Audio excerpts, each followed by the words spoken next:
So today we're going to be answering some of the burning questions that people have on the internet about mosquitoes.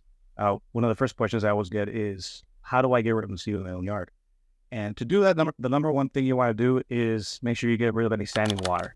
Standing water can be in, any kids' toys that are outside, any flowery pots that you can dump over, any construction equipment that you might have. Make sure that that's always empty of any water.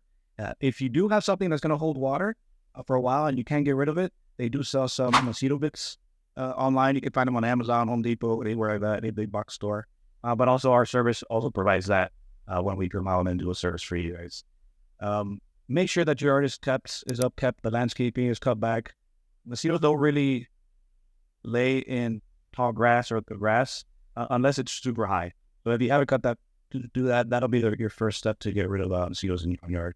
And of course, the last step is to hire a company like Mosquito Joe, which will come out, treat your property, and do all this for you. And so that way you can relax at home without mosquitoes here. Another question we get is about one of our newest services, which is the Live Thermacell Smart Mosquito Repellent System. Now, this is a system that we go in and we install in your property. If you guys are familiar with Thermacell, they still do, but they provide mosquito repellent for like outdoors, for camping, for hunting. It's the same company. They just made business products so that we can install at properties. They have these big repellers. We'll show something on screen now, what it looks like.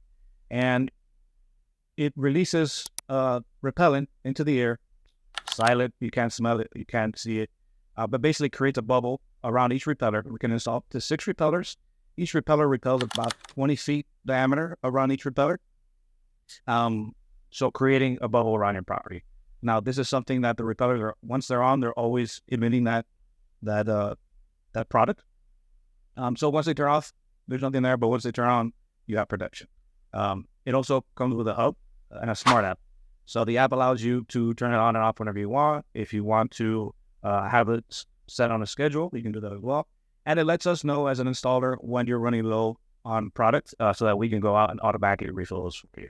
The next question we have is, what attracts mosquitoes to certain people? And this is a big debate in the mosquito world, but primarily mosquitoes are attracted by carbon dioxide, so by your breath.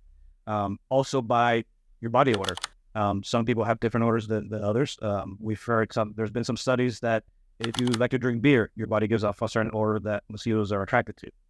But once a mosquito hits you in sight with the smell, with the carbon dioxide, then they switch to sight it. So they see you, they find you by sight, and that's how they get you. There's also some studies that show that different mud types are attracted more for certain mosquitoes. But we haven't seen that to be true or not yet. It's I'm not gonna say a myth, but it's something. When are mosquitoes most active? Now, unfortunately, in South Florida, we have certain types of mosquitoes that they're called all-day biters. So the Aedes albopictus, the Aedes aegypti, both of those in South Florida bite all day. Other mosquitoes like the culex and different species, they're more active at dawn and dusk, which is what I'm sure most of you have heard. But if any of you live in down South Miami in South Florida, you know that we get bitten all day long. So unfortunately for us down here, that's the case. Can mosquitoes transmit diseases in South Florida? The short answer is yes, unfortunately. There's diseases like Zika, West Nile virus, dengue, chikungunya, and the mosquitoes that we have here, Aedes aegypti, Aedes albopictus, they are vectors for these diseases. And a vector is basically something that transmits, so in between. So most of these viruses come from, let's say, an animal. And when the mosquito bites that animal, it carries the virus. And when it goes to bite a human, it transmits that virus. Since we're an international community here, and we have a big hub of people from different parts of the country, South America, Central America, Africa, different places that have prominent cases of these viruses. Unfortunately, people go there on vacation, they come back, they are carrying these diseases. Sometimes they don't know. Sometimes they feel like they have a cold or a flu. And that's how the diseases get into South Florida.